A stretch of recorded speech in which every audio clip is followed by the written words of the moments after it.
the bushings are totally gone, so that's why when I shifted I had this metal clicking. So the new one that I put in will have new bushings. So where are the new bushings? There they are. After the false alarm from last week, it's almost out. I've just been wiggling it and banging it a little bit, wiggling it.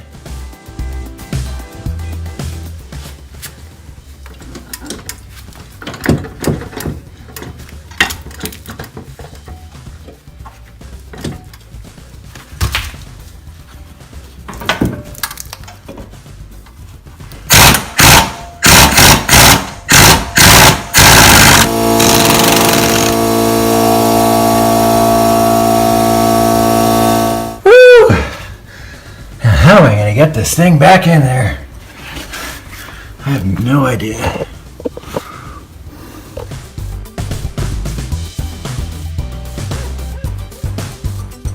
Let's do an inspection of the transmission that I just pulled out.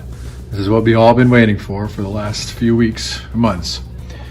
So right there, look at that. That's the pilot bearing that is fused to the shaft.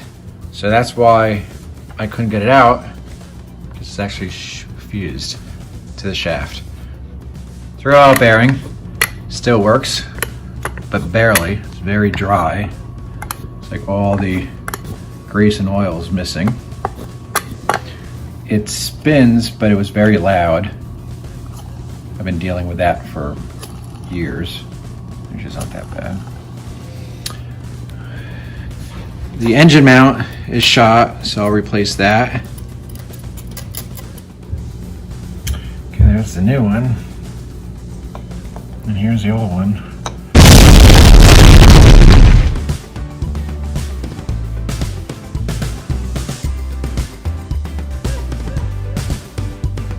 The culprit of why it broke, well, if you look in there, you can see one of my, I think, pinion gears. It's like totally loose. Look at that. And there's the picture through the input shaft from the other side. Let's see if I can. Yeah, so it's just loose in there. I wonder if it just needs to be put back together with like a pin, and the gears and everything are still in good shape. Again, this is the original transmission, and it has 190,000 miles on it. And the original clutch as well, since 1995 when I picked up the car, drove it off the lot. I want to make sure that the grease that I use on the new transmission will hold up. I mean, I don't expect it lasting another 26 years, but clearly it's like all the grease is gone from the fork to the back of the fork to the throw-out bearing. As for under the car, I still have to do a lot of inspection, but here's the original clutch.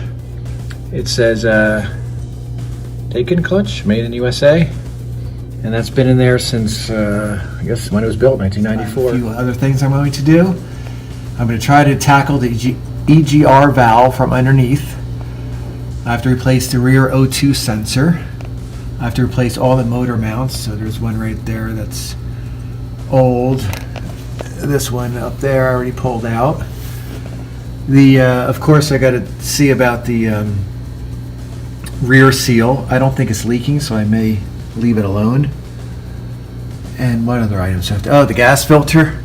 Got to replace the gas filter. Rebuilding the slave cylinder. I have like 2 or 3 from the used transmissions I can pick from. Installing all the various parts, the motor mounts, putting everything back together. Installing the new clutch that I purchased. But let's first take off the current clutch and see how the wear is on the original clutch of 190,000 miles and 27 years on the road.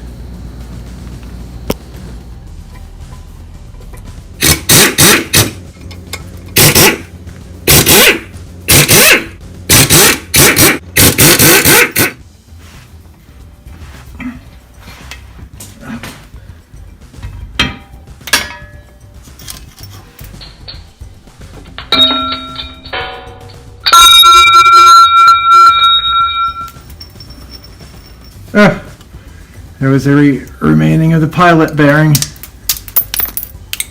all in pieces. I guess from when I was banging it to get it out.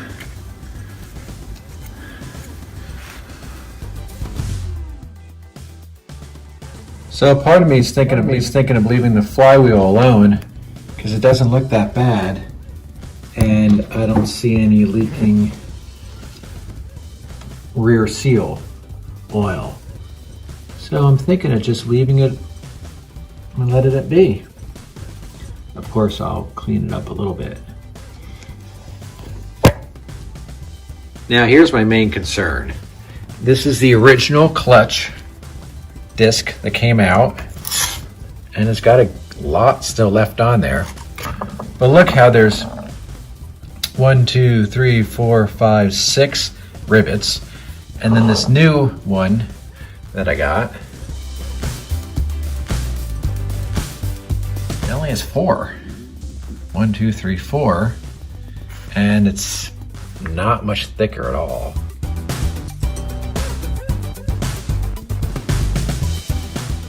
So this one held up great. This one just looks a lot meatier than this one. It's like 1, 2, 3, 4, this emptiness. And this one's just like all bolted together and heavy metal.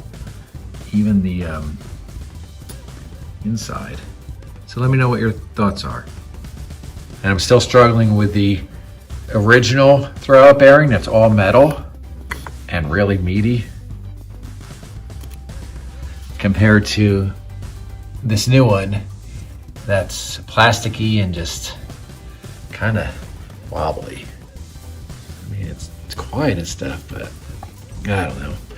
So I guess between the throwout bearing and the disc, I have some thinking to do before I finish this job. See what was wrong with the forward probe and what was needed to get back on the road again.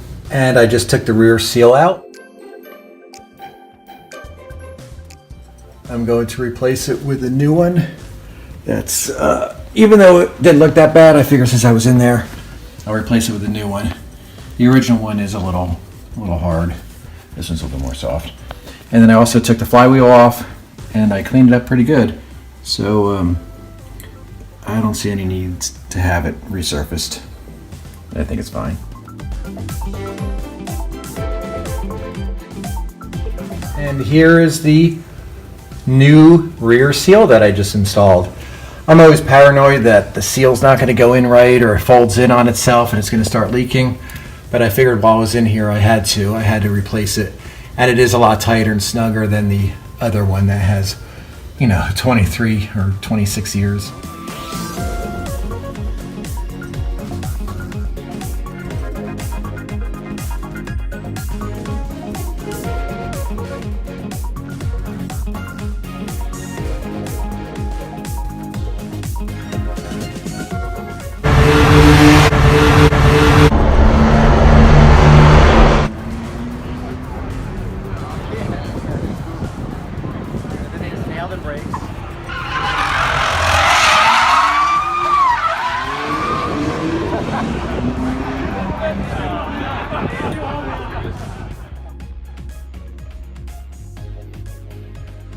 We had the 928 from the Risky Business movie, the hero car. So supposedly it's documented, like right here, it's saying that it was the actual car in the movie. So I found that kind of interesting.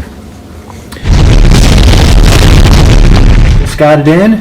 Actually looks pretty perfect. So all the people that I watched on YouTube, I centered it really nice.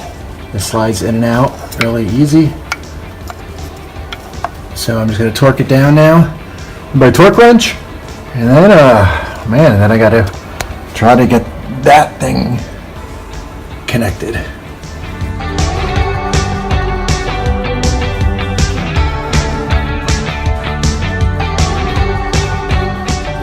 So I'm ready to start the installation of the transmission back to the engine.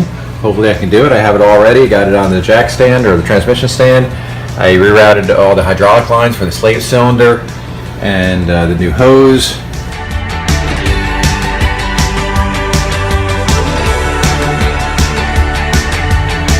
Now I'm I'm just adding some of the fresh trans fluid to the new transmission. And I rigged up this little thing with a hose and a funnel and added some of the royal purple. I thought it was pretty good. It's kind of expensive. So I hope this transmission works.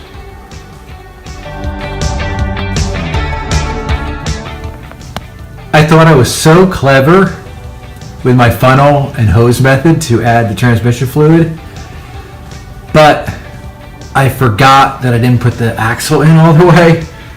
So half of it only leaked all out and on the floor. I mean, that's just part of the puddle. I actually cleaned up a lot more earlier. So I gotta snap that axle in. Hopefully it'll go in fairly easy. So little by little, it's getting close. I'm gonna do this side motor mount right now. I am so close to getting this thing buttoned up, but I can't snap the CB axle back in. I think the retainer clip is messed up, so I may have to replace the whole axle, which is fine. It's like 20 years old, so it probably needs replacing. So I'll give that a shot. And the part I was worried about the most was the rear motor mount, but I was able to get all the bolts started, so I'll tighten them up. So that's good news. So I lined everything up, and I got the new shifter in there. So everything's looking good. I just got to get the CB axle in. Probably get a new one.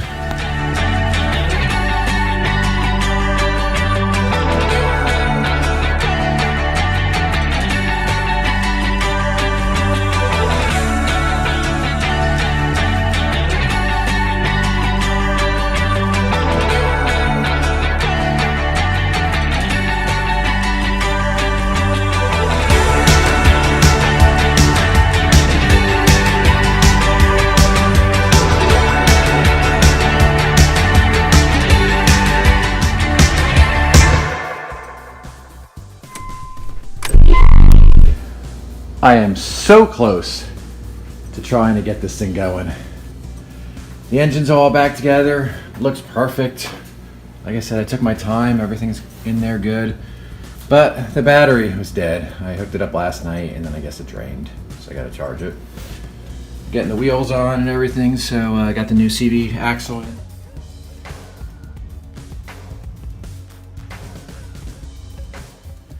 I had the car all put back together, off the jack stands, all ready to roll. And then it just kept clicking. It wouldn't turn over, so I had to take the starter back out, and I think I gotta go get it tested. I'm almost positive it just gave up the ghost. It's an old original starter. But yeah, everything got back together really nice. And I even got a new fuel pressure solenoid. Well, let's bring the starter and get it tested. It was the original 30-year-old starter. I thought it would work, but I guess I'll get it tested.